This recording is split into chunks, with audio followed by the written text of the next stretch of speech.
2-3 वेळा या ठिकाणी सगळ्यांचा अनुभव ऐकले. या अनुभवामध्ये एकच गोष्ट आहे जी तुम्हाला मला पॉइंट आउट करायची आहे. त्याच ठिकाणी मागच्या गुरुप्रतिपदेला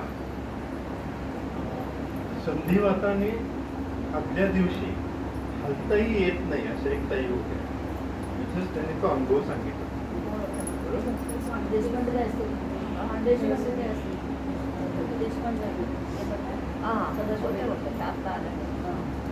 तर तो जो अनुभव त्यांनी सांगितला की आदल्या दिवशी त्यांना हलताही येत नव्हतं आणि दुसऱ्या दिवशी मात्र त्या या ठिकाणी संपूर्ण कार्यक्रमाला उपस्थित होत्या आणि कार्यरत होत्या. हे नेमकं कशामुळे झालं एवढंच तुम्हाला मला सांगायचं आहे. आणि तीच गोष्ट अत्यंत महत्त्वाची आहे. तर त्यांच्या मनामध्ये एक विश्वास होता की माताजींचा मला आशीर्वाद आहे आणि उद्याची गुरुप्रतिपदा जी आहे ती मी अटेंड करणार. एकमेव विश्वास होता. तर प्रत्येक गोष्ट जी घडते ती तुमच्या मनामध्ये निर्माण झालेला जो विश्वास आहे हा विश्वास ही गोष्ट पटकन करून टाक. एवढंच मला सांगायचं. तर तुमच्या मनामध्ये जो विश्वास निर्माण होतो माताजींच्या समोर तुम्ही आलाय आणि नमस्कार केला. जो विश्वासाने तुम्ही नमस्कार केला त्या विश्वासावर तुम्ही तुमचा ठाम विश्वास ठेवा. प्रत्येक गोष्ट घडते की नाही पहा. एवढंच सांगायचं. दोन शब्दांमध्ये त्यांनी छान सांगितलं. याला म्हणतात विश्वास. त्यांचा पण खूप विश्वास आहे आपल्या स्थानावर. हे फक्त विश्वास ठेवा आणि अनुभव. काय अनुभव सांगायचा आपला थोडक्यामध्ये. आता आपल्या पायगुडे ताई तुम्हाला सर्वांना परिचित आहे. त्यांचं आपल्याकडे भजनी मंडळ येऊन दुपारी 4 वाजता कोण कोण आलंय भजनी मंडळातलं हात वर करा. सगळ्यांनी इकडे आलं तरी चालेल किंवा मग पायगुडे ताईंच्या जवळ मी देते. काय करतोय ते बोलायचं काय चला नंतर घे. हरिपाठ हा जो आहे तो आपल्याकडे खरं तर कोणाला येत नाही. पहिली गोष्ट आपण वाचन करायचो हरिपाठ. पण आपल्याला तर आपल्या हक्काचा हरिपाठ असं एक मंडळ आपल्याला मिळालं आहे. त्यात आपल्या पायगुडे ताई आणि त्यांचे मिस्टर असे 2 माणसं खूप महत्त्वाचे आहेत. आणि त्यांनी स्वतः पायगुडे ताईंनी स्वतः तयार केलेलं जे भजनी मंडळ आहे ते खूप अलौकिक भजनी मंडळ आहे. सगळ्या स्त्रिया आहेत. यांचे मिस्टर एकच पुरुष आहेत. त्या सगळ्या स्त्रियांचे मिळून उत्तम चाली लावून उत्तम ताल हे करून त्यांनी भजनी मंडळ तयार केले. सुश्राव्य असा हरिपाठ त्यांनी 7 दिवस सप्त्याला आपल्याकडे इथे केला.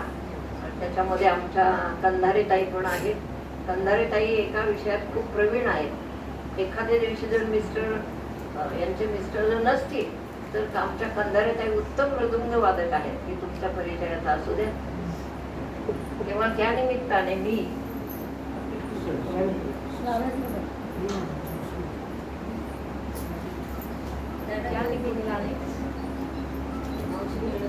आपल्या भजनी मंडळाला उत्साहदर्शक म्हणून आपण जे देतो ते काय कायमचं काय आहेत का. या या या मला वाटलं तुम्ही नाही आले. हे भजनी मंडळाचे प्रमुख व्यक्तिमत्व आहे. आपल्या पायगुडे ताईंचे मिस्टर आहेत.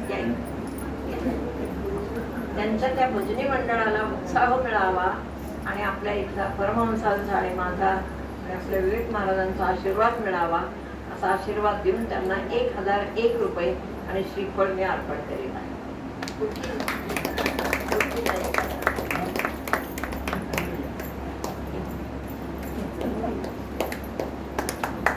आशीर्वाद महत्वाचा आहे. रक्कम महत्वाची नाही. त्यामुळं ठीक आहे. असंच प्रत्येक वर्षी त्यांनी येऊन हरिपाठाची शोभा वाढवावी अशी मी त्यांना विनंती करते. हरिपाठ हे तुम्हाला माहिती आहे का सर्वांना? सगळ्या संप्रदायामध्ये म्हणजे आपल्या वारकरी संप्रदायामध्ये ते प्रमुख आहे की जिथे जिथे मंदिर आहे आणि जिथे विठ्ठलाची मूर्ती आहे किंवा जे जे काही दैवत आहे त्यांच्यासमोर हरिपाठ हा 4 ते 6 हा असतो आणि तो करावा. ज्ञानोबारायांनी ज्ञानेश्वरी लिहिली त्या काळी बरेच त्यांचे शिष्य तिथे होते ऐकणारे. पण त्यांनी ज्ञानेश्वरी अनुभवांची ऐकली इतर सगळ्या खेड्यातले लोक जमले एक दिवस आणि त्यांनी अडचण सांगितली माऊलींना. माऊली, ज्ञानेश्वरी फार अवघड आहे, आम्हाला नाही समजत. म्हणून माऊलींनी हरिपाठ तयार केला. लक्षात, हरिपाठामध्ये अगदी सुबोध अक्षरांनी ज्ञानोबारायांनी आत्मसाक्षात्कारापर्यंत सगळं लिहिलेलं आहे.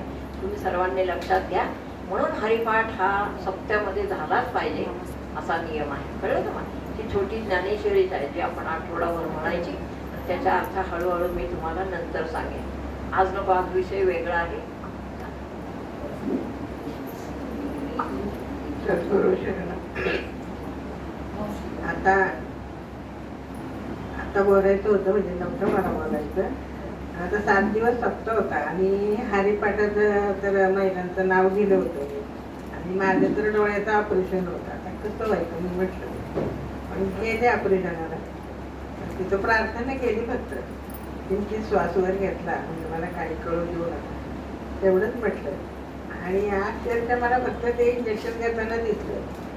पूर्ण ऑपरेशन झालं तरी मला कळलं नाही. नंतर श्वास खाली आला. आणि आता तरी काहीही दुखत नाही. मला म्हणताय सगळे की तुम्ही काळजी घ्या, काळजी घ्या. पण मला ठाम विश्वास आहे माझे सद्गुरू माझ्या पाठीशी. त्याच्यावरून मी आता एक सद्गुरु माझे जीवीचे जीवन, सद्गुरु माझे जीवीचे जीवन, सद्गुरूंशी पाहता होई समाधान, सद्गुरूंशी पाहता होई समाधान, सद्गुरु माझे जीवीचे जीवन, सद्गुरूंशी जाता शरण, सद्गुरूंशी जाता शरण, तुटती पातकाचे बंधन, तुटती पातकाचे बंधन, सद्गुरु माझे जीवीचे जीवन, सद्गुरु माझे जीवीचे जीवन, अलकादासी नमिते चरण, अलकादासी नमिते चरण, सुटले जन्म मरणाचे बंधन, सुटले जन्म मरणाचे बंधन, सद्गुरु माझे जीवीचे जीवन, सद्गुरूंशी पाहता होई समाधान, सद्गुरु माझे जीवीचे जीवन.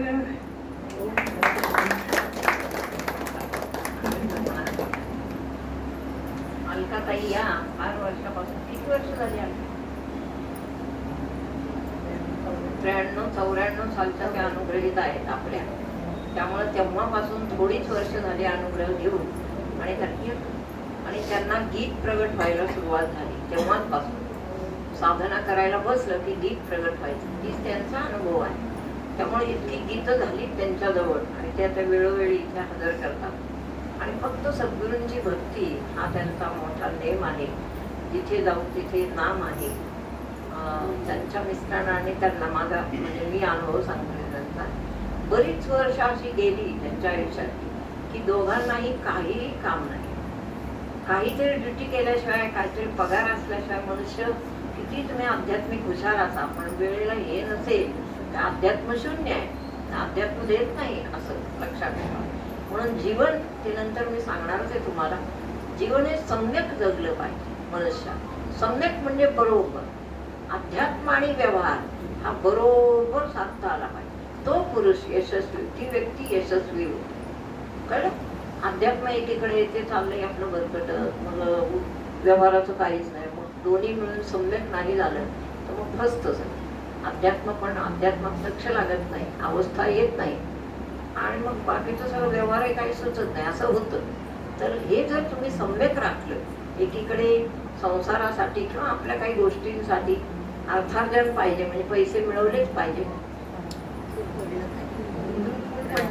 हो, फुल पडलं माझ्या. ठीक आहे, म्हणजे वरचा आशीर्वाद आहे आपला.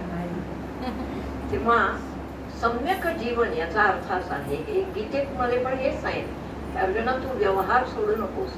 अर्जुना युद्ध तुझ्या समोर आलं आहे ते तू सोडू नकोस, आणि युद्ध हा त्या क्षणाचा व्यवहार आहे. कळलं? हेच गीतेमध्ये हेच शिकवले की अध्यात्म साधना म्हणजे सगळं सोडून कधीच बसायचं नाही. नियमित 1 तास किंवा अर्धा तास तुम्हाला काही जमेल तशी तुम्ही साधना करा जी सद्गुरूंनी सांगितली. बाकी सगळं सोडून बसायचं काही कारण नाही असं आहे. तर पायगुडे ताई आणि त्यांचे मिस्टर यांना बरेच दिवस नोकरी नव्हती. एक दिवस त्या माझ्याकडे आल्या, म्हटलं माऊली काय करू, काम नसेल तर कोण देणार खायला. म्हणलं होते बरोबर. त्यांना काहीतरी मला वाटतं मंत्र वगैरे काहीतरी दिला असेल, तर त्या मंत्राने इतकी छान नोकरी लागली दोघांना एकाच स्कूलमध्ये. मिस्टर पायगुडे हे त्यांना ड्रायव्हिंग छान येतं, ते ड्रायव्हर आहेत, आणि मिसेस पायगुडे या तिथे सेविका म्हणून. असं दोघांना पण एकाच कॉलेज, एकाच हायस्कूलमध्ये मुलांना नेणे आणण्याची सेवा मिळाली, पगार मिळाला, आणि दोघांना पगार मिळाला. अशी खूप आश्चर्याची गोष्ट त्या काळी घडली, आणि छान म्हणून ते दोघं खूप प्रसन्न आहेत. आता कळलं तुम्हाला? चला, आता कोणाला काय बोलायचं? ठीक आहे, आमचं असं चाललं तरी चालेल. काय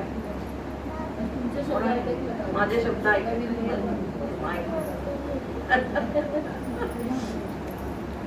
आजचा आपला विषय आहे काय बोलायचं. रोजच मी बोलते, त्यामुळे मला म्हटलं आज मनोगतावर बसूया, थांबूया.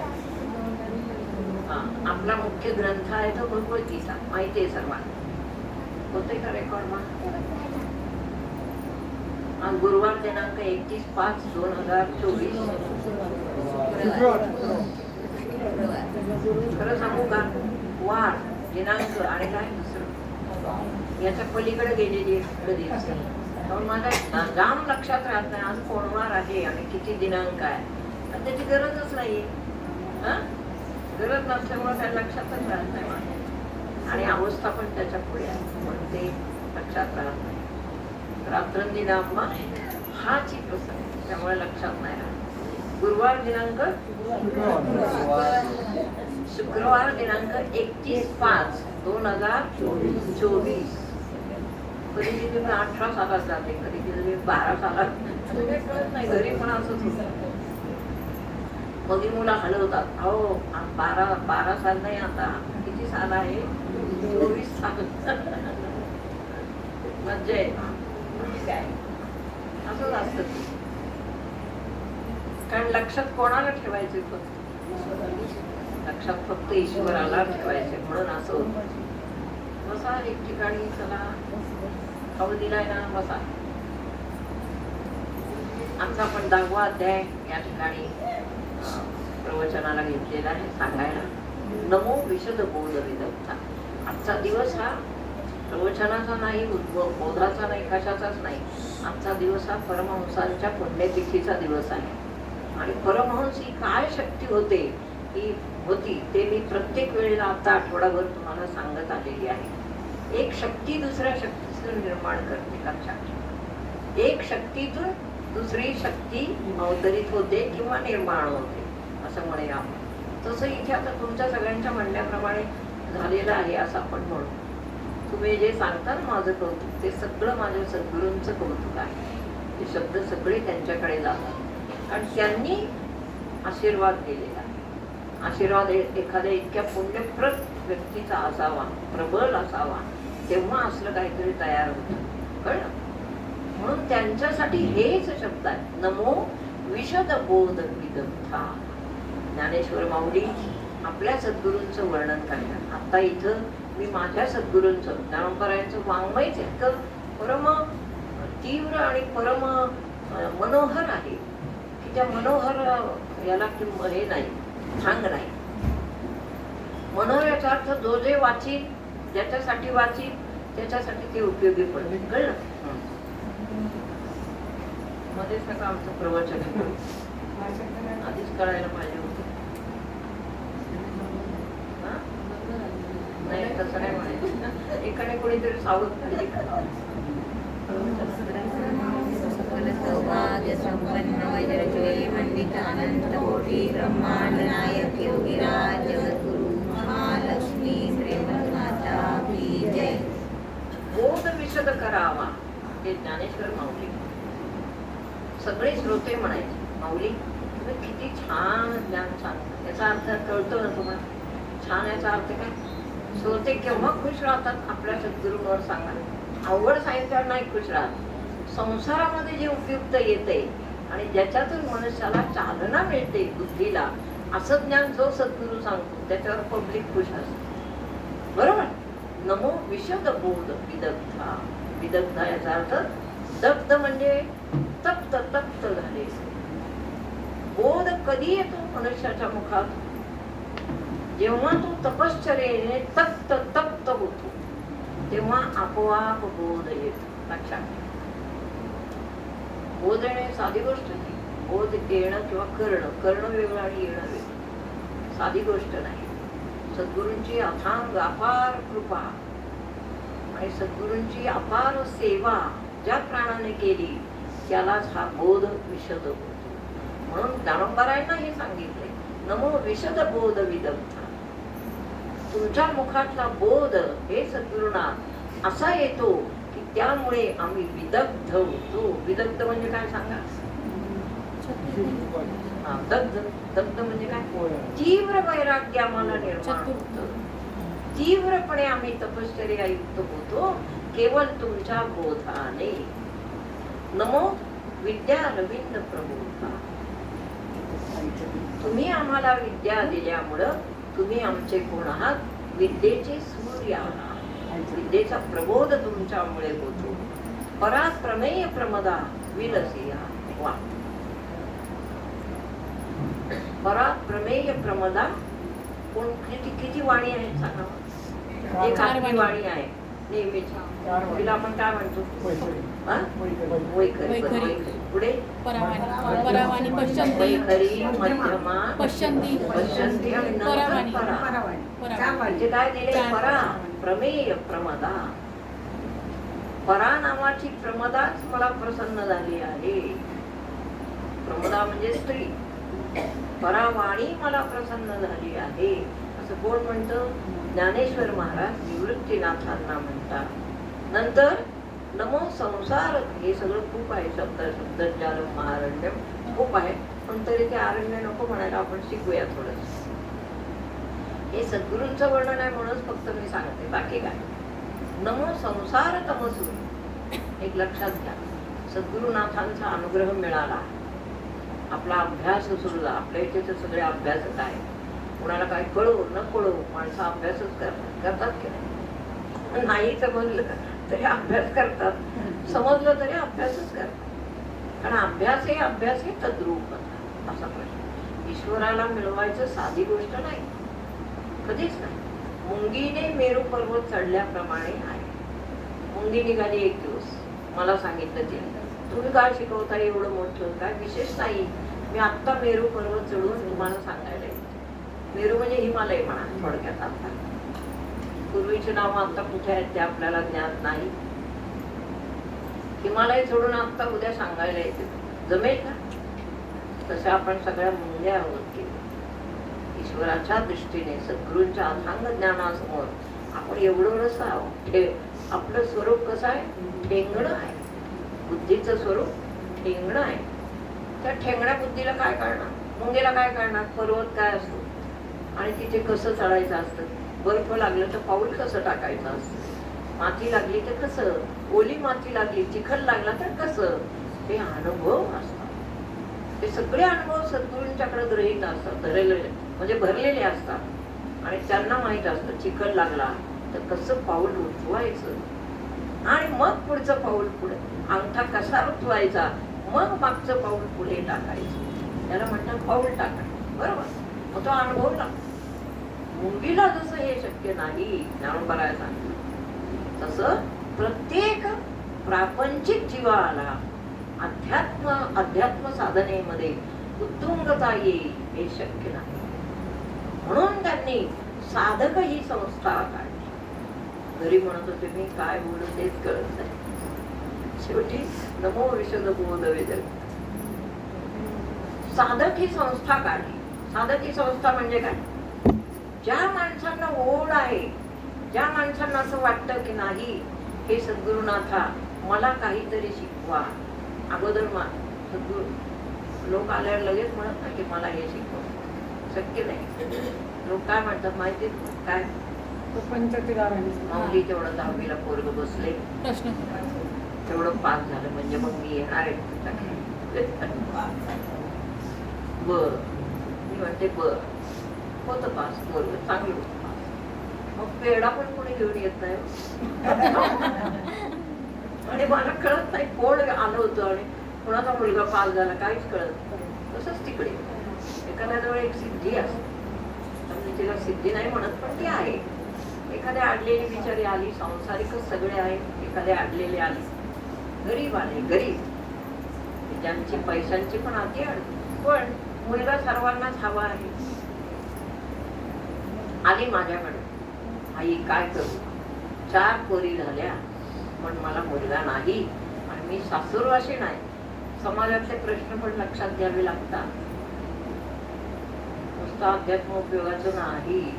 आपण ज्या समाजात राहतो त्या समाजाचं सुखाचं टोक कोणीकडे आहे ते पहिलं त्यांना अदा करावं लागतं. मग अध्यात्म केव्हा होईल माहित नाही त्यांचं, ती सगळ्यांची काळजी असतेच, पण हे पहिलं पुढं करावं लागतं. जसं लहान बाळाला चल चल चल 1 पाऊल टाक, 1 पाऊल टाक, हे बघ तुला चॉकलेट आणले, मग चॉकलेट इथं आहे, अंतर भरपूर आहे, तरी ते मुले 1 पाऊल पुढे टाकतात का तर चॉकलेट मिळणार आहे. तसं आम्हाला करावं लागतं. मग ती मुलगी आली म्हणली मला मुलगा पाहिजे. मी काही करत नाही, परमहंसांचं नाम घेते, एक श्रीफळ मागवते आणि ते श्रीफळ पटकन तिच्या ओटीत टाकते आणि ती 2 वर्षांनी 1 वर्षांनी सांगत येते आई साहेब. एखादीच येते, बाकीचे पण येत नाही.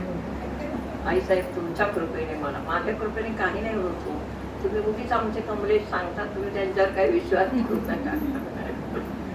तेव्हा त्याच्यात ईश्वरीय कृपा आहे, ईश्वरीय कृपा. असं एखादी गोष्ट होऊन जाते, ती सिद्धी असते एखाद्याला दिली.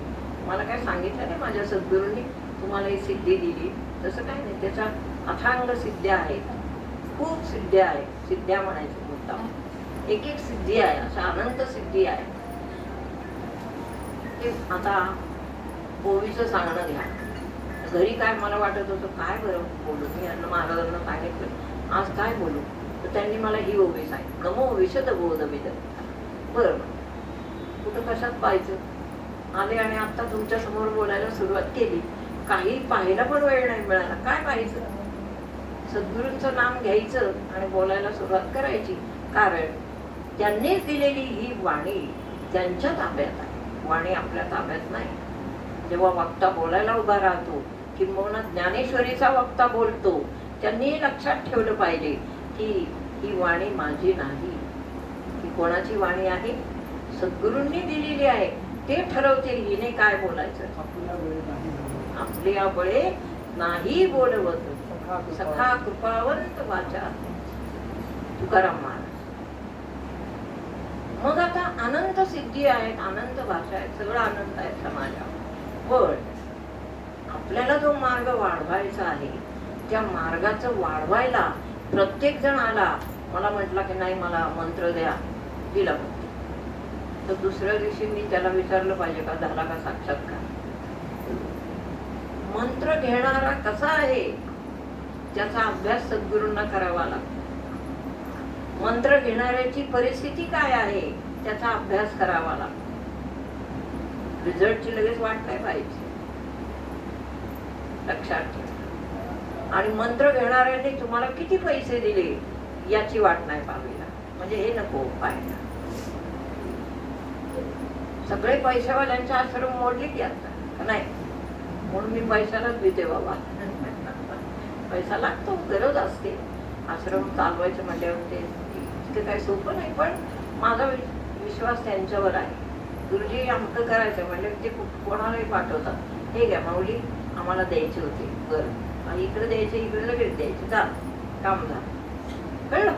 म्हणून ज्ञानेश्वर महाराज निवृत्तीनाथांचं वर्णन करताना म्हणतात नमो संसार तमसो, संसाराचा तम जाळणाऱ्या हे माझ्या सद्गुरुनाथा तुम्हाला माझा नमस्कार असो. पुढे नमो चित्त चतुर चकोर चंद्र, आपल्याला अर्थच कळणार नाही. नमो चतुर चित्त चकोर चंद्र, काय कळतं? चतुर चित्त चकोर. चकोर म्हणजे कोणता पक्षी आहे? हा? अमृत कण वेचणारा, बरोबर. अमृत कण वेचणारा चातक किंवा चकोर, बरोबर, तो आहे. नमो चकोर चित्त, माझं चित्त हे कोण आहे प्रभू? चकोर आहे. म्हणून तुम्ही मला चांदण्याचा चारा मला द्या, मला खाऊ घाला, मला भरवा. अशा चांदण्याचा चारा देणाऱ्या सद्गुरूंना नमस्कार असो. हे वर्णन कोणी कोणाचं केलंय? ज्ञानेश्वर माऊलींनी निवृत्तीनाथांचं केले. संतांच्या उष्ट्यावरच आपलं चाललंय.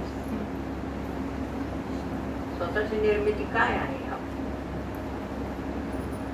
निर्माण कर असं त्यांनी सांगितलं तर आपण करू शकतो.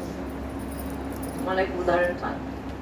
ज्ञानेश्वरीचं आपली लिहून झालेली, जवळजवळ झाली, आता छापून घ्यायची. खूप श्रोत्यांनी मला विनंती केली, म्हणजे आपली ज्ञानेश्वरी काढा. अहो किती आहेत बाजारात, आता वाचा नाही, आपली तुमची ज्ञानेश्वरी काढा, तुमची. ज्ञानेश्वरी लिहायला घेतली. त्याच्या पूर्वी परमहंसांनी मला ध्यानात येऊन सांगितलं होतं, तुमचे जे अनुभव आहेत तुम्हाला आलेले प्रत्यक्ष ध्यानाचे, त्याचा पंथराज लिहा. बघा आता कोणीकडचं, त्याचा काय लिहा? पंथराज लिहा. कोणत्या पंथाने साधक गेला पाहिजे आणि तो तसा गेल्यावर त्याला काय अनुभव येऊ शकतील हे तुमच्या अनुभवांवरून ते पुस्तक लिहा. माझ्याकडून थोडा उशीर झाला आणि मी ज्ञानेश्वरीच लिहित बसले. ज्ञानेश्वरी मला फार आवडता विषय आहे आणि मी त्याच्यात गुंगून गेले. मग आमच्या सद्गुरूंनी काय केलं? आम्हाला काय केलं? शिक्षा केली. कोणती शिक्षा? डोकं फोडलं. मला कळत होतं ते तेव्हा. दुसऱ्या दिवशी मी शुद्धीवर आले तेव्हा मला कळलं हे काय झालं. त्यांचं सद्गुरूंचं एक आज्ञा ऐकली नाही तरी ते क्रोधित होतात. अशा वेळेस क्रोध कुठं काढायचं हे त्यांना माहीत असतं. मग घरी आल्यावर त्यांची क्षमा मागितली. पहिली तिथेच मागितली, जागेवरच. क्षमा मागायला कुठल्या मंदिरात जावं लागेल का? काय करावं लागेल? हुशार झाले बाबा, फार हुशार. मला टेन्शन आलं की आता पुढचं काय काय शिकवायचं. फार हुशार झाले तुम्ही लोक. जागेवर किंचित श्वास वर घेऊन काय मागितली? क्षमा. कारण सद्गुरुनाथ एक इथे आहे, दुसरे कुठे आहेत सांगा मला पटपट. तुझे आहे तुझं पाशी, परी तू. आपण फिरलो पुण्यातली सगळी देऊळ, हे देऊळ ते देऊळ, विकारदास अमकादास तमकादास, सगळी देऊळ आली पुण्यातली. पण समाधान कुठे आहे काय कळलं का?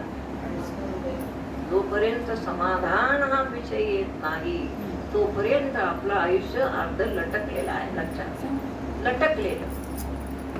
समाधान पाहिजे. मी तर दुहेरी तुम्हाला सांगत असते, मी किती बाजू घेते स्त्रियांची. आमच्या आशाताईंना यायलाच मिळेल, त्यांचे मिस्टर त्यांना सोडेनच. थेट घरी त्यांना फोन केला मी, डायरेक्ट यांना नाही केला. आणि त्यांच्या फोनवर सांगितलं, आशाताई लगेच बॅग भरा, इकडे या, निघून या, मी बघते बाकी. तर त्यांनी ऐकलं. मग त्यांनी फोन घेतला.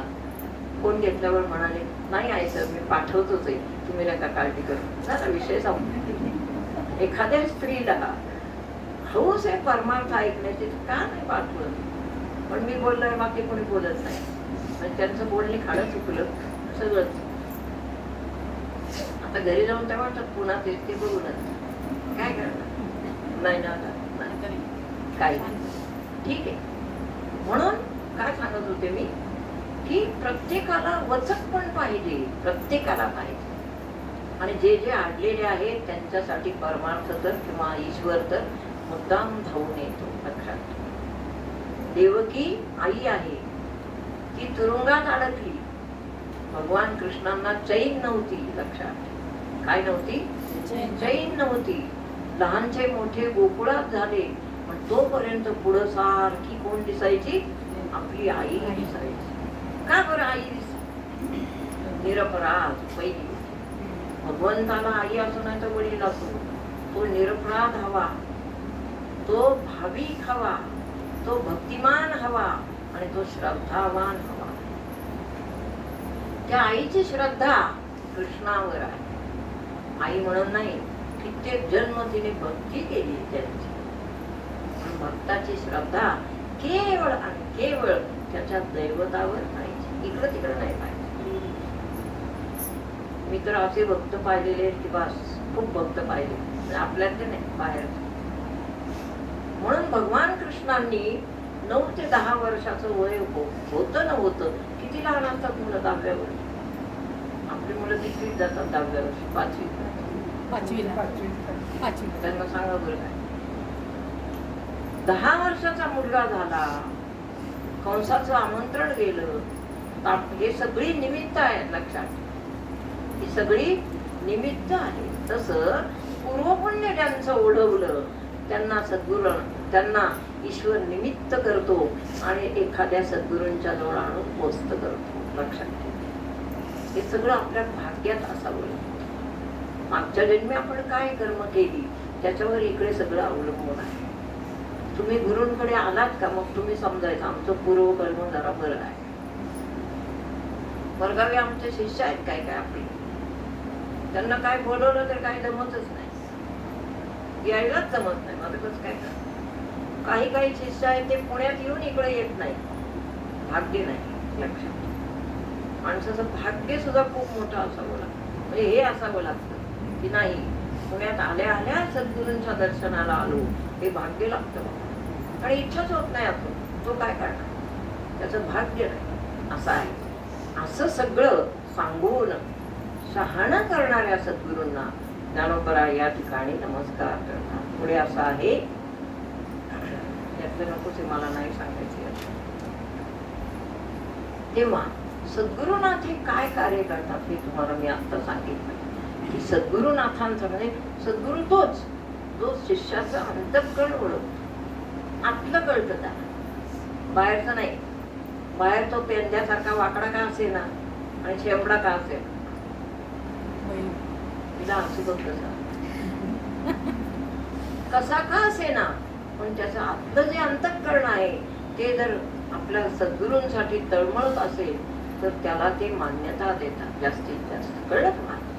म्हणून आपला आजचा विषयच असा आहे की सद्गुरुनाथ जे असतात त्यांना सगळं समजतं हे विशेष.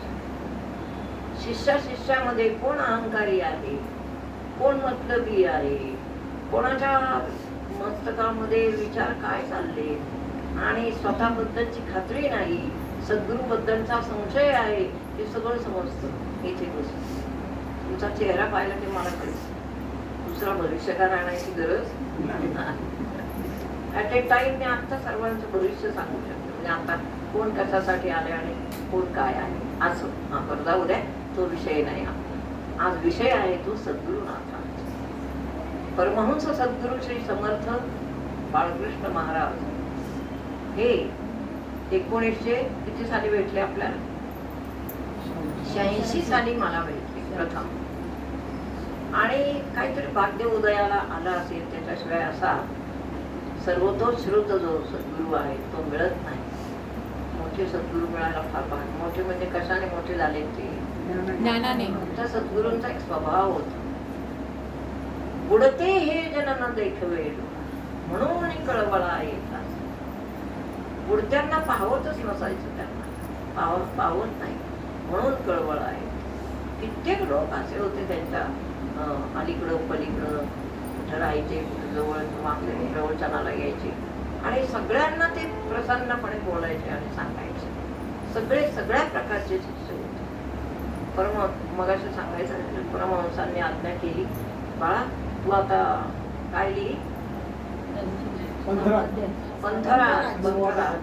तुमच्या या देहाच्या निमित्ताने पंथराज काय? पंथराज म्हणजे लक्षात आलं तुमच्या? पंथराज म्हणजे आत्मस्वरूपाकडे जाण्याचा रस्ता कसा आहे, कसा सोपा आहे हे तुमच्या चरित्रावरून लोकांना कळेल, ते लिहून काढा. तुम्हाला ध्यानामध्ये काय अनुभव येतील. आमच्या इथं आपल्या मध्ये काही उपस्थित आहेत आज. खरं सांगू तुम्हाला, मला जेव्हा सद्गुरुपद प्राप्त झालं, या पदाची प्राप्ती झाली, तेव्हा मी खूप एकटी होती. नुकतेच दादा गेलेले होते, दादा होते नाही,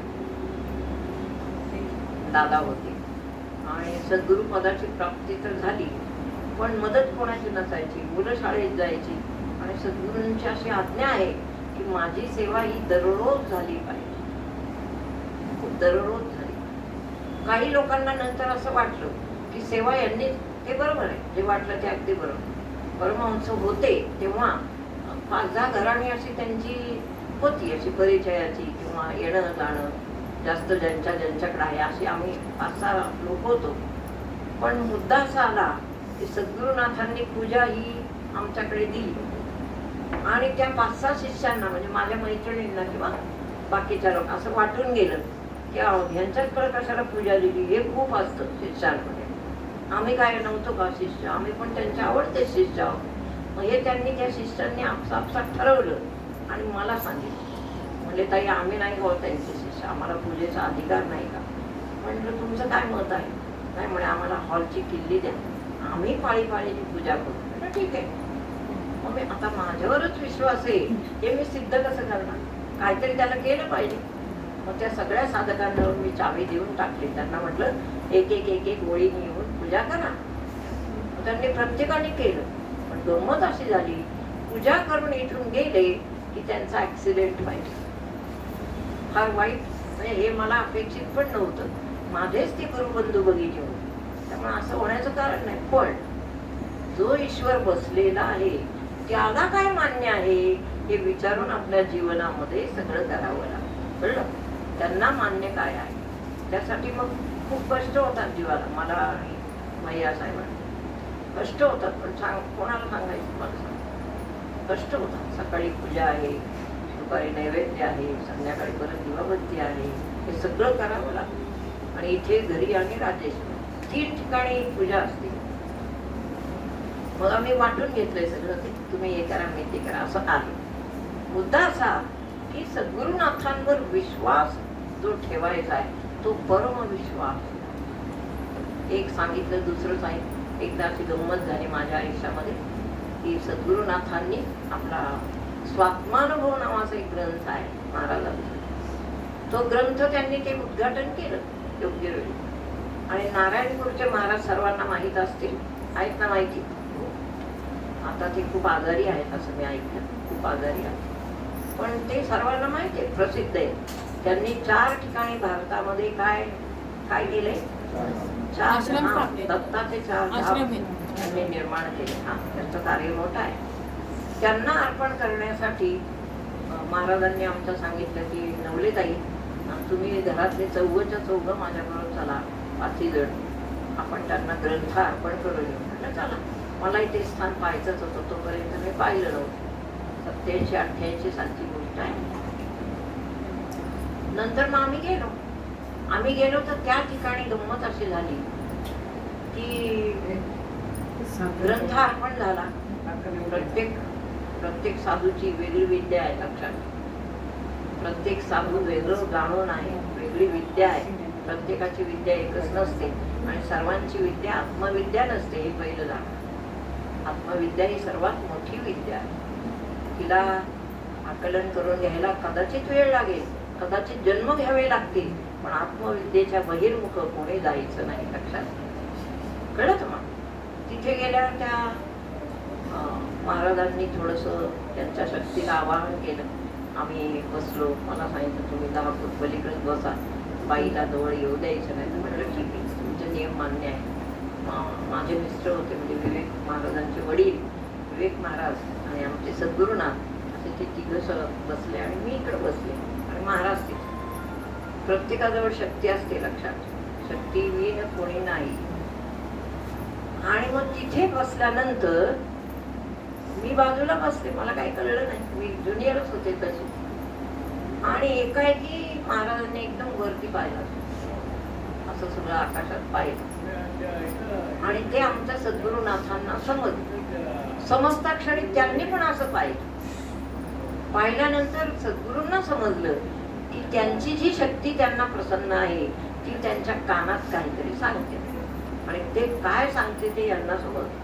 आम्हाला नाही समजलं. मी लहानच, म्हणजे अभ्यासात मी लहानच होते तशी, मला नाही समजलं. आणि परिणाम असा झाला की पुण्यात आम्ही आल्यावर सद्गुरुनाथांनी आमच्या सगळ्या फॅमिलीशी अपोला धरला. आम्हाला शिक्षा मिळाली. किती वर्ष अपोला धरला तुम्हाला आश्चर्य वाटेल सर्वांना. किती वर्ष धरला? 6 महिने. 6 महिने.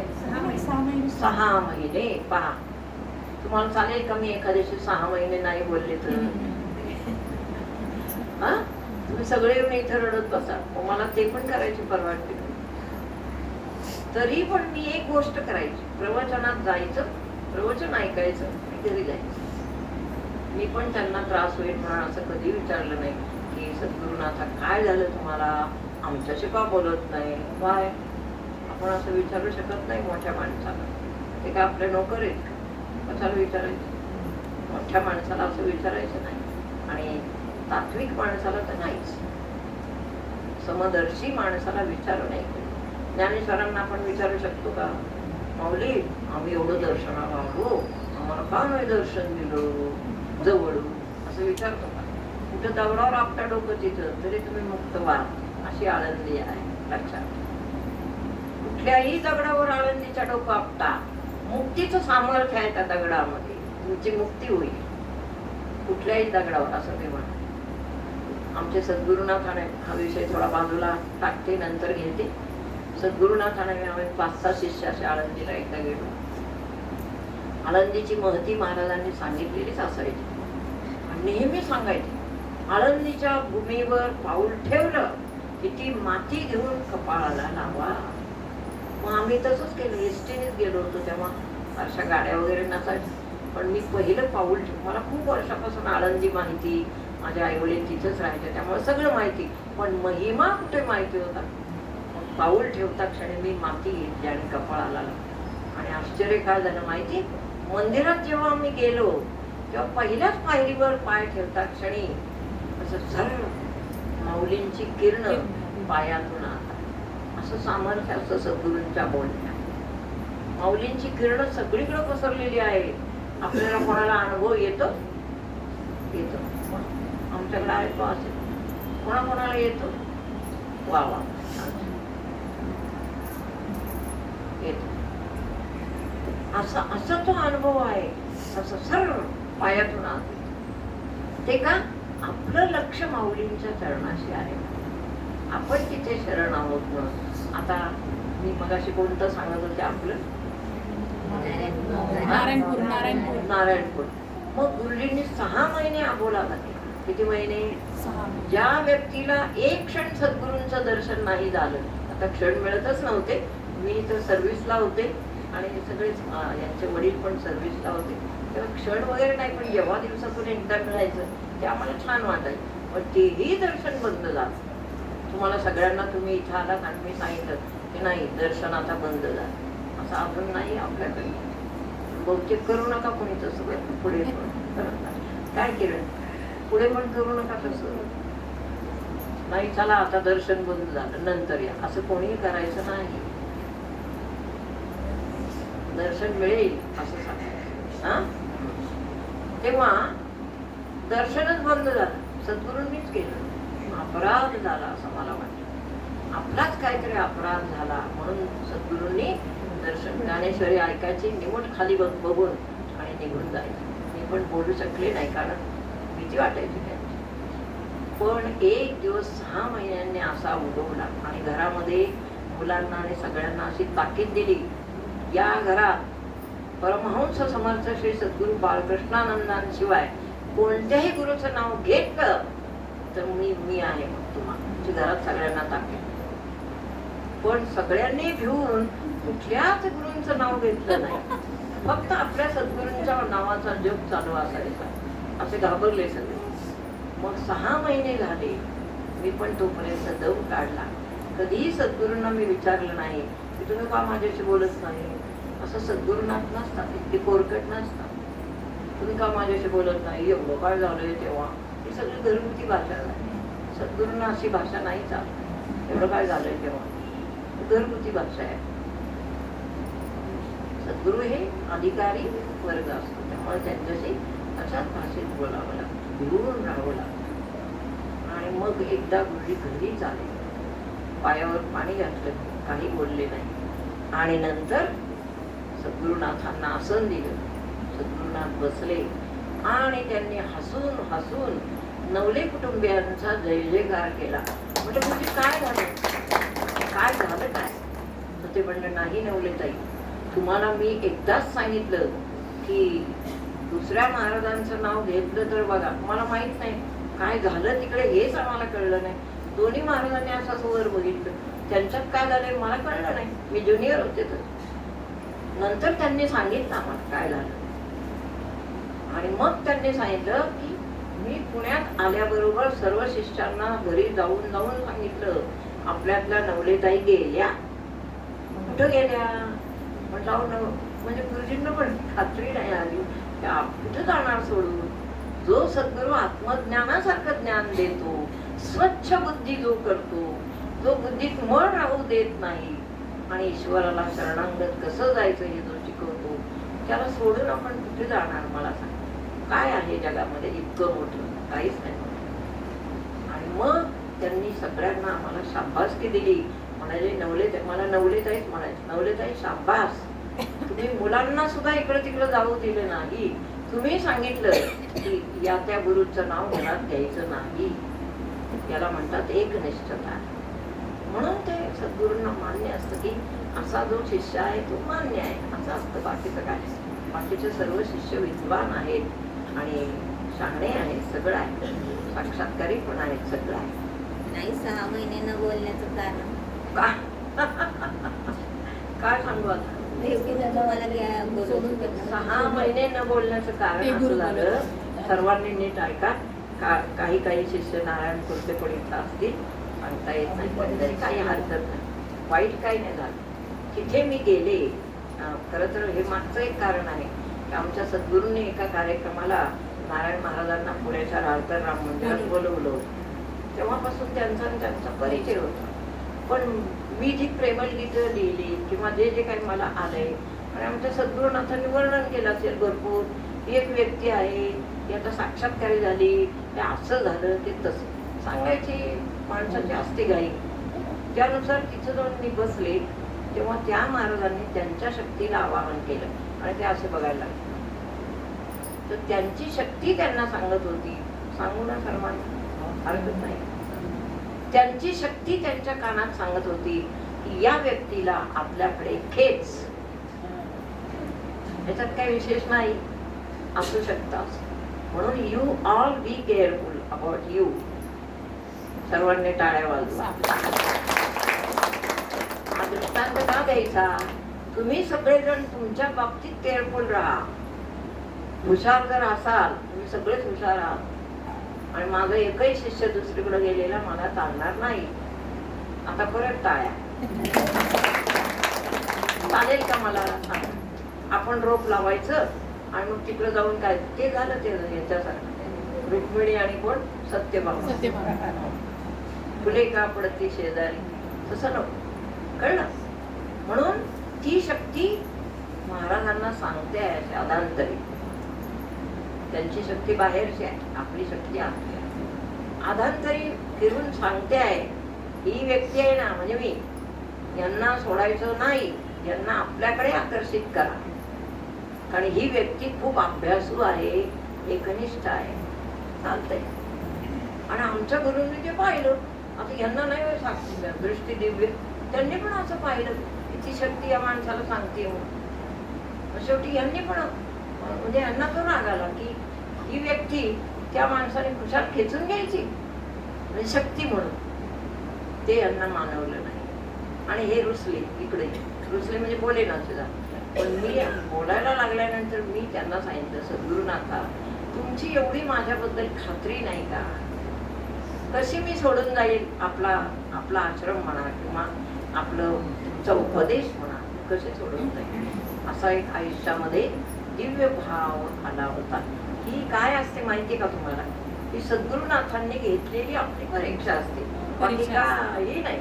त्या शक्तीला आवाहन करायचं, तिलाच काहीतरी करायचं आणि आपल्याला त्याच्यात भूल पाडायची की जातायत का भाऊ. तसं नसतं. आपल्या सद्गुरूंना सोडून कधीच कुठे जाऊ नये. आपल्या आईला सोडून दुसरी आई चालते का बाळाला? चालेल का मला सांग? आईने धोपटलं तरी पदर कोणाचा धरतं बाळ? तितका प्रिय सद्गुरू पाहिजे, तितका प्रिय, आईपेक्षाही जास्त. पण आई फक्त इहलोक दाखवते, सद्गुरुनाथ सगळे लोक दाखवून मुक्त करतात. मुक्त करतात. आईच्या ठिकाणी जी शक्ती नाही ती सद्गुरुनाथांच्या ठिकाणी आहे. लक्षात ठेवा. मुक्तीचं ज्यांना वरदान प्राप्त आहे असं सद्गुरु जगात एखादा प्राप्त असतो, एखादा असतो. कळलं का? म्हणून कोणीही शिष्यांनी अज्ञानी राहायचं नाही, अडाणी राहायचं नाही. सर्वांनी हा आत्मबोध आपल्या चित्तावर कोरून ठेवा की या आश्रमात आपण आलो, आपण शहाणे होणार आहोत. शहाणे कशाला? आता शहाणे नाहीत का?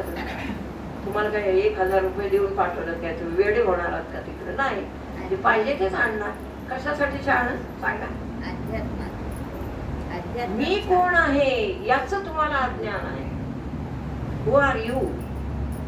कोण आहे, कुठून आलो आणि मला आता काय करायचं आहे, या 3 प्रश्न केवळ आणि केवळ सद्गुरुनाथांच्या जवळ येऊनच सुटतात. बाकी जगात कोणी तुम्हाला हे प्रश्न सोडून देणार नाही.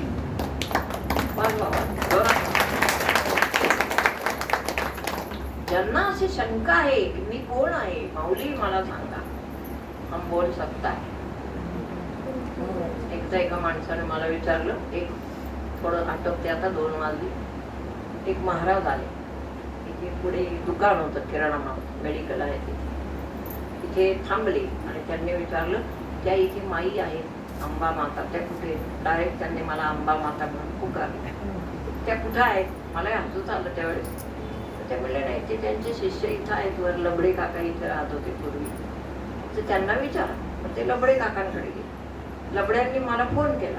म्हणजे अहो ते तुम्हाला अंबा माता म्हणत कोणीतरी आलेले आहेत महाराज, तर काय करायचं? तर म्हटलं तुमच्याच तिथे व्यवस्था करा, मी येते. मी, विवेक आणि आमची माई, आम्ही सगळे इकडे आलो. आमची सगळी मुलं आणि मी. तेव्हा दादा नव्हतं.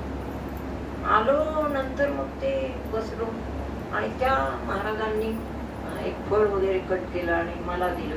तर मग मी पण त्यांना दिलं. ते म्हणले नाही, तुमच्या हातचं आम्ही खात नसतो. मग मी ठेवलं लगेच. ज्याचा भाव आहे, भावना जी आहे ती शुद्ध पाहिजे. मी पण ठेवलं, मी पण खाल्लं. नंतर त्यांनी मला प्रश्न विचारला. त्यांच्या कुठून तरी कानावर गेला असेल की व्यक्ती फार दिव्य ज्ञानाची आहे वगैरे गेला असेल. तर त्यांनी मला विचारलं, माझा मागचा जन्म कोणता आहे हे तुम्ही सांगू शकता का? बघा मी म्हणलो न सांगायला काय झालं. हम तो अच्छे गुरु का चेला है ना. जो अच्छे गुरु का चेला है वो बोल सकता है कुछ भी, किती पण जन्मांचं सांगू शकतो. म्हणून कोणी प्रश्न घेऊन येऊ नका सारख्या. नाही आई, माझं पूर्वजन्मी काय नाव काय होतं ते सांगा. तसं नको आपल्याला. आता आपण जन्माला आलोय, तिथपर्यंत आलोय, तर इथून पुढे इथं करून घ्यायचं. त्यांनी विचारले, मी मागच्या जन्मी कोण होतं सांगा. मी डोळे बंद केले. भक्त जरी आपण असलो किंवा महाराज जरी झालो तर एखाद्या जन्मी आपण सामान्यांसारखे पण असू शकतो, नाही का? तेव्हा मी डोळे बंद केले 10 मिनिटं 15 मिनिटं आणि डोळे उघडून सांगितलं की आपण मागच्या जन्मी कोल्हापूर शहरामध्ये कापडाचे व्यापारी होता. मला जे दिसलं ते मी सांगितलं. मी काय करतो? तर त्यांना थोडासा राग आला. त्यांनी गिळला तो राग, तिथं नाही प्रगट केला. लोक दुसऱ्यांच्या घरी गिळला म्हणे हाय असं नसतं. मग मी नाही काय बोलले. म्हटलं ते पाहत. नंतर म्हणाले फळ एक कापलं त्यांनी आणि म्हणाले मी खातो ते उष्ट तुम्ही खा. म्हटलं नको, ते तसलं मला सांगू नका. उष्ट बिष्ट कोणी कोणाचं आम्ही खातच नसतो. या महाराजांनी सांगायचं त्या तसलं काय आपल्याला नाही. ते भ्रम भानगडी त्यात असला नाही येत. कळलं?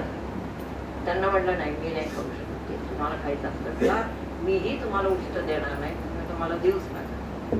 त्याच्यावरती बैठक आमची संपली. मी लगेच उठून एखाद्या 2 महाराजांच्या बोलण्यामध्ये हे काय काहीतरी तत्व बोला, काहीतरी सत्वयुक्त बोला, मार्ग कसा आहे ते विचारा, असं म्हणा ना. हे काय बोलतात विचारायचं? मी तुम्हाला उष्ट देतो आणि तुम्ही मला उष्ट, कशाला? इथे काय नवरा बायकोचं काय लग्न चाललंय का काय? असं फुटकळ महाराज खूप बघितले जीवनामध्ये. तुम्हाला खूप उदाहरणं मला सांगायचे, पण आता आमचे पप्पा वाट बघतायत कधी संपते प्रवचन.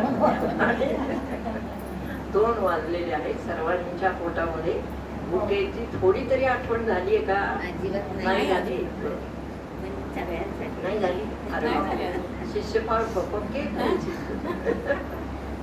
तेव्हा तुम्हाला शिष्यांना मला हे सांगायचंय की परीक्षा करा बाहेर गेल्यावर लोकांची.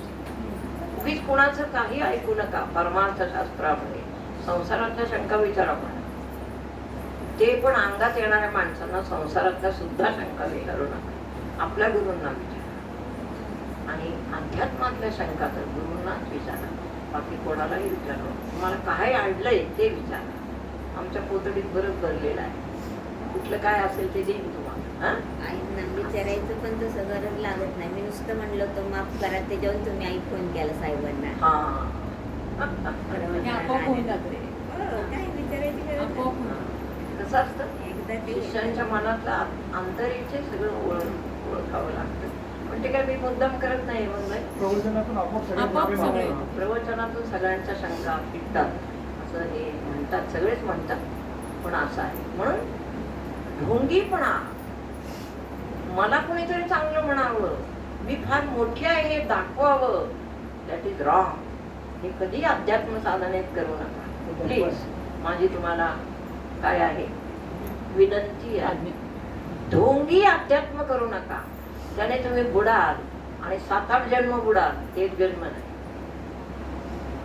अध्यात्म असेल, नाम घ्या, स्वतःचा उद्धार करून घ्या, परम आनंदाने ईश्वराला नमस्कार करा. अध्यात्म म्हणजे काय कोणी पोतं दिलं नाही तुमच्या डोक्यावर, असं एवढं अध्यात्म करायचंय बरं का.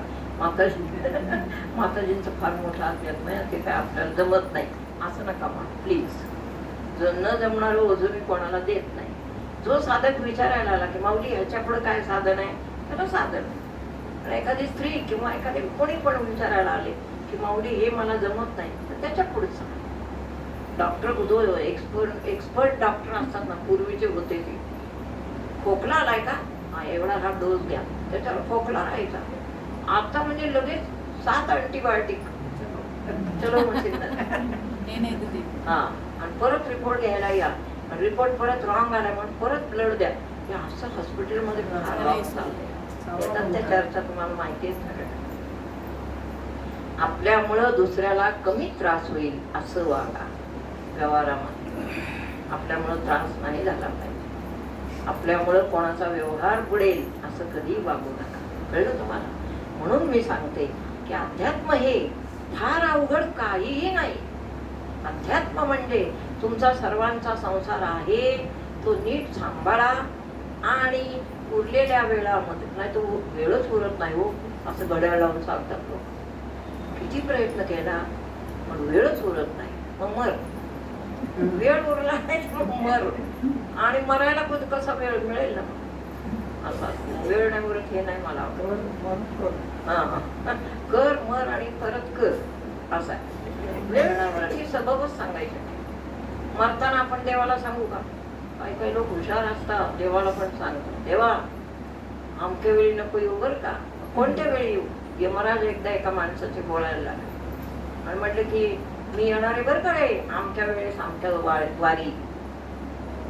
हा थांबला 2 मंगळवारी सांगितलं रात्री, हा थांबला 2 दिवस. गुरुवारची सकाळ आली आणि लगेच सांगायला लागला त्याला, यमराज प्लीज आज संध्याकाळी मला एका सत्यनारायणाच्या पूजेला जायचंय बरं का.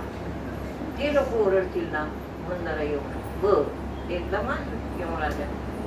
दुसऱ्या दिवशी आता जायचं, पुन्हा यमराजांना सांगितलं, यमराज माणूसच लबाड आहे, लक्षात. माणसाचं कोणीच प्राणी लबाड. परत सांगितलं, यमराज माझ्या घरी सत्यनारायणाची पूजा आहे, तेवढी मला करू द्या, मग बघू आपण. यमराज म्हणजे काय, तिथं काय सौदा करायचं धोरण आहे का काय? तो इतका हुशार आहे तो यम. यम म्हणजे काय म्हणतो आपण त्याला, चांगला शब्द आहे. धर्मराज. धर्मराज. यम म्हणजे धर्म आहे. यमधर्म. खरोखर तो जर धर्म नसता तो काय झाला असतं माणसं? विचार करा थोडा. यमधर्म धर्मराज आहे, जे मनुष्याच्या जीवनामध्ये वारंवार बदल घडवून वारंवार वेगवेगळे जन्म देऊन ते त्यांचा खेळ आहे. तो भाग वेगळा आहे. आपल्याला काय वाटतं हा भाग आणखी वेगळा, पण असलेल्या जन्मामध्ये आपण आपलं कल्याण कसं करून घ्यायचं हे मनुष्य जन्मातच कळतं. पोपट झाल्यावर कळणार नाही. किती वेळा ओरडा, पिंजरा सुटत नाही. पिंजरा सुटेल. आणि एकदा मालकाने पिंजरा धुवायला काढला, सबंध दरवाजा उघडा ठेवला. मालकाला असं वाटलं, त्याला पश्चाताप झाला. त्याला वाटलं काय हा पक्षी बिचारा आपण फोडलाय, कशाला फोडतो, फोडून द्या त्याला. म्हणून त्याला बाहेर काढला आणि सोडला. तो पुन्हा पिंजऱ्यात येऊन बसला. हे दृष्टांत आहे माऊलीच्या ज्ञानेश्वर. कोंडलेल्या पोपटाला सवय झाली कोंडून घ्यायची, तशी तुम्हाला आम्हाला संसारातच कोंडून घ्यायची सवय झाली. तुम्हाला दुसरा उपदेश आवडतच नाही. कशाला मुक्त व्हायचं, कशाला काय आहे, काय थोडं आहे का, आहे ना. असं आहे. जे आहे त्याचा परीक्षण करा. जिथं असाल तिथं सुखी राहा आणि अभ्यास करा. किती सांगितलं तरी, आता रात्र झाली तरी तुम्हाला बरंच वाटेल. खुशाल बसून राहा. आपल्याला पुढचं पाहिलं पाहिजे. पप्पा कुठे गेले? तिथं बसले, खाली बसले की काय? ठीक आहे, ठीक आहे. आता भोजनाची वेळ झाली. छान छान आपलं सर्व ज्ञान आठवत आठवत आठवत आठवत छान भोजन करा. भोजन नेहमी बारीक चावून अन्न खा. भरा भरा भरा अन्नाचे घास कोणी घेऊ नका. त्याचा पोटावर जो परिणाम होतो त्याने ध्यान साधना डिस्टर्ब होते. प्रेमळ गीत घ्या. गुरुवारा वेदांगी आली का? हा, प्रेमळ गीताचं पुस्तक. प्रेमळ गीत आहे. हा, नंदिनी आणि वेदांगी आल्यात का इथे? त्यांना बोलवा. बोलून आणते सी.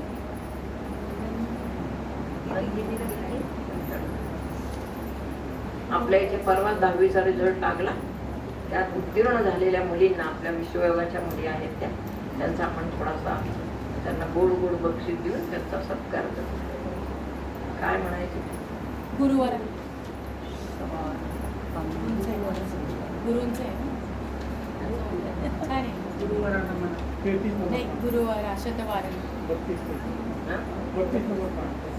32 का 36 आहे काहीतरी. हां 36. आल्या का? इकडे या.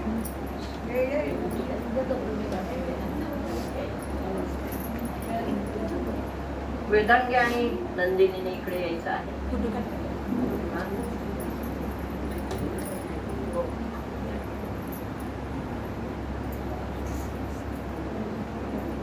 नंदिनी इकडे बघा.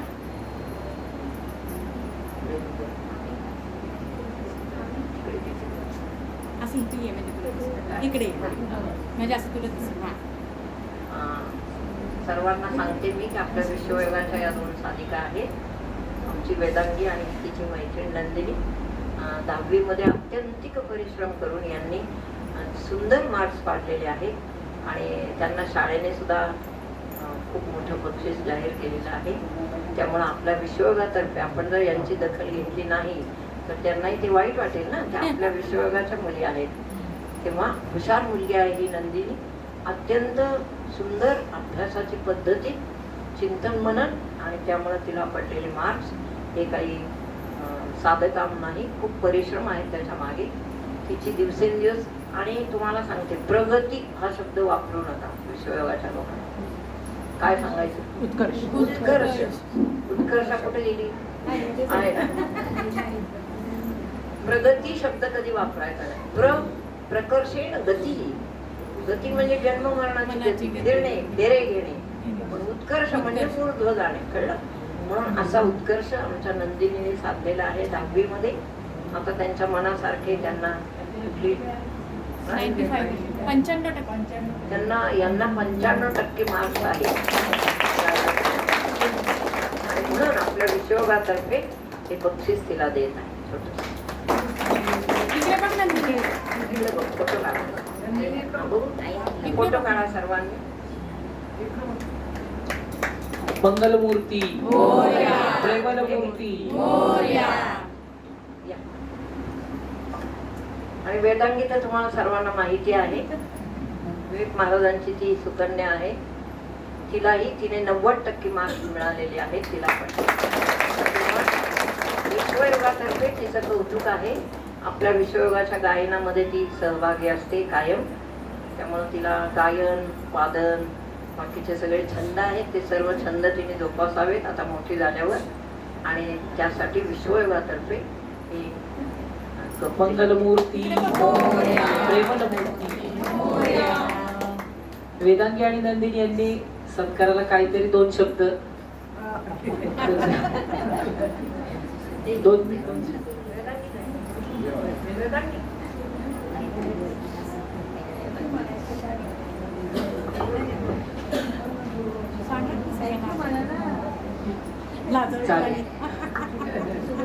लाजळूची झाडे दोन.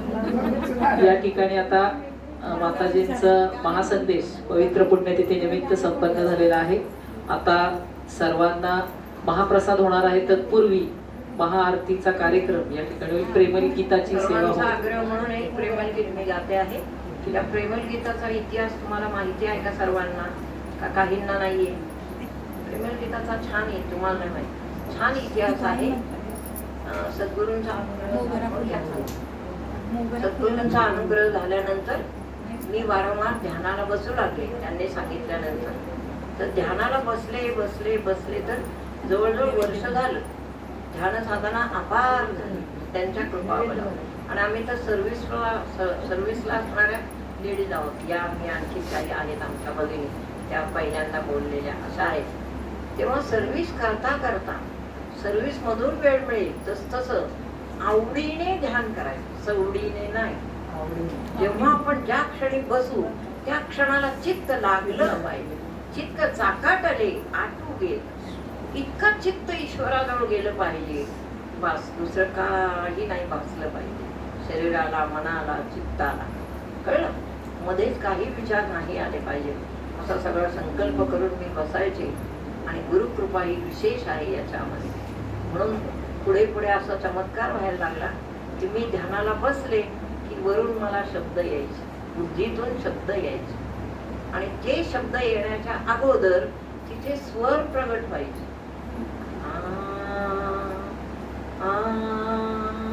असे स्वर प्रगट व्हायचे. म्हणजे पेटी कशी वाजते तसे स्वर प्रगट व्हायचे आणि मग शब्द यायचे. असा या गीतांचा चमत्कार आहे. गीतं थोडीशी म्हणजे खूप अवघड आहेत म्हणायला, पण चालीपाठ केल्यावर काही विशेष नाही. गुरुवरा शतवार नमन तुझं, गुरुवरा शतवार नमन. निज स्वरूप हे दाविले मज, गुरुवरा शतवार नमन तुझं, गुरुवरा शतवार नमन. सगुण दर्शने तुम्ही दाविली, निर्गुण राणीव अनुभवा दिली. जीवन झाले सार्थ आज, सार्थ आज, सार्थ. अनुग्रह घेतल्या क्षणापासून जीवनाची सार्थकता कशी चालली, कशी येते हेच फक्त वाटत गेलं. कधी मला असं वाटलं नाही की सद्गुरूंनी हे दिलं नाही, ते दिलं नाही. सद्गुरू आपोआप देत असतात जेव्हा तुमचा अधिकार तुम्हाला प्राप्त होतो. सोहम हम सहा चाले मंत्र, श्वासातून या अहोरात्र. आपल्याजवळ सोहम बीज असतं. कोणी दिलेलं? सद्गुरूंनी दिले. कुठे असतं? कानामध्ये. ते जपता जपता जपता जपता हळूहळू आपण अंतर्मुख होत जातो आणि अंतर्मुख झाल्यावर सोहमनाद आपल्याला साथ देतो, आतून आवाज येतो, सोहम सोहम सोहम, आणि तो आवाज आपण ऐकतो. सोहम हम सा चाले मंत्र श्वासातून या अहोरात्र, अनुभवातून आगळले गुज आगळले गुज आगळले गुज, गुरुवरा शतवार नमन तुझ, गुरुवरा शतवार नमन. सद्गुरूंची प्राप्ती झाल्यावर आपल्यावर एक जबाबदारी असते. प्रत्येक गोष्टीकडे चित्त वेधलेलं आहे बघताच. पैसा पाहिजे, आणखी काय पाहिजे, खूप साड्या पाहिजे, दागिने पण पाहिजे. विशेषतः आता स्त्रियांचं चालेल, पुरुषांचं काय काय बोलत, गाडी गाडी गाडी ती कोणती पाहिजे ते सगळं ते मनात असतं. काय करावं, गाडी कधी येणार, आणखीन काय परत जॉब चांगला पुरुषांची घर कशी पाहिजे. पुरुष वर्ग साधन घर घर चांगलं पाहिजे. पाहिजे. हे सगळं प्रत्येकाचं ठरलेलं आहे, प्रत्येकाला वाटतो. इट्स बट नॅचरल, वाटणं साहजिक आहे. पण सद्गुरु कृपा झाली आहे ना तुमच्यावर, मग तुम्ही या काळज्या सोडून द्या. मी तुम्हाला निश्चित सांगते, तुम्हाला जे काही हवं असेल ते सद्गुरूंना सांगा. सारखं टुमणं नाही लावायचं, असं नाही. मग त्यांना घरघर लावतात. तुम्ही ध्यानात व्यक्त करा, हे सद्गुरुनाथा आपली कृपा व्हावी. पण ध्यानात काय हे मागायचं का मला सांगा. आम्ही तुम्हाला लाडू देतोय आणि तुम्ही भेळ मागितली असं कदा नाही. भेळ लाडू मस्त.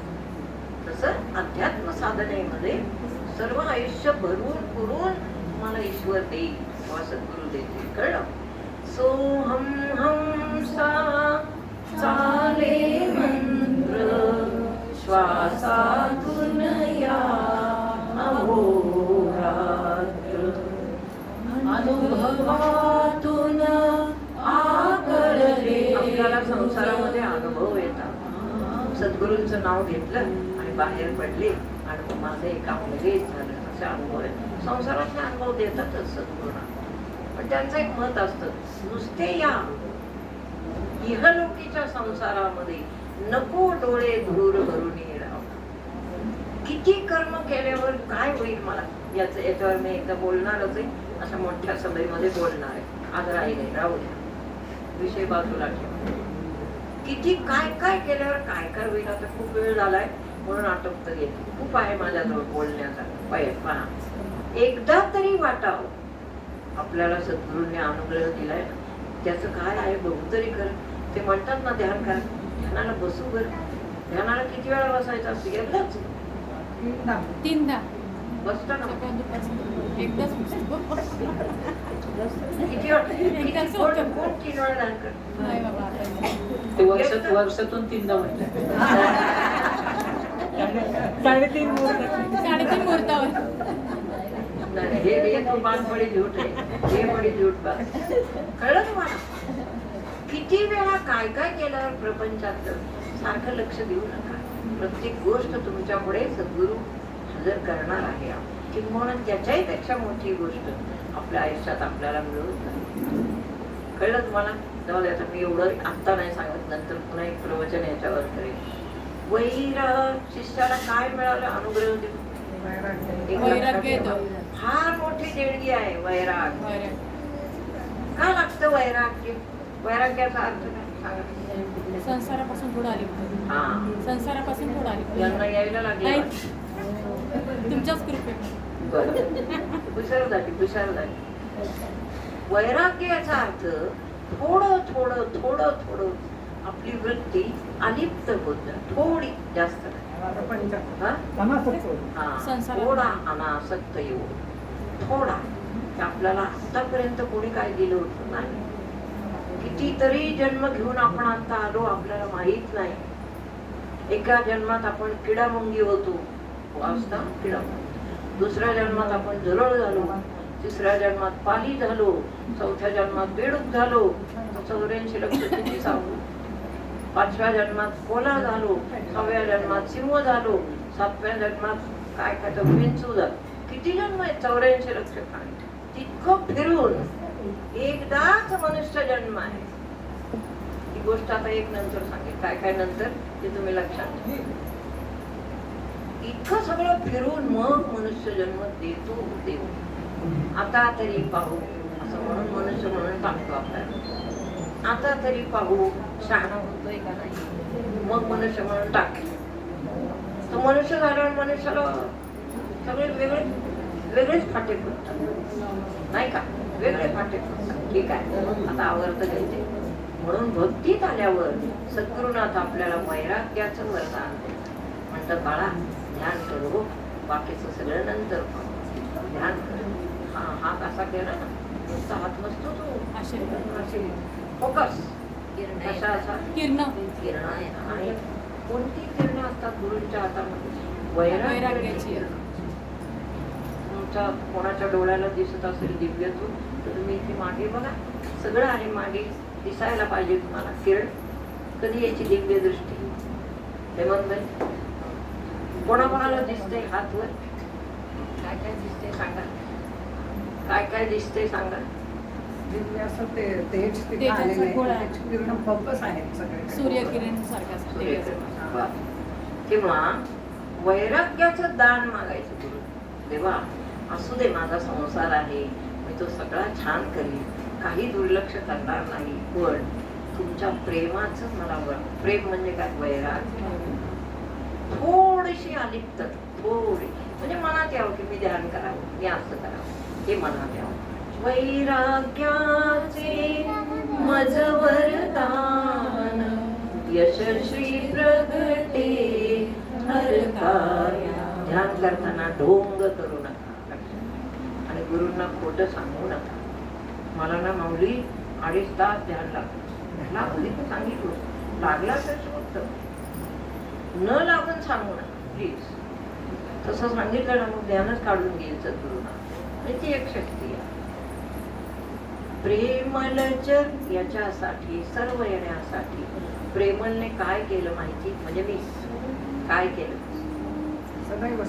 प्रेमल चरणी शरणागतीचा, इथून तिथपर्यंत देह टाकून दिला.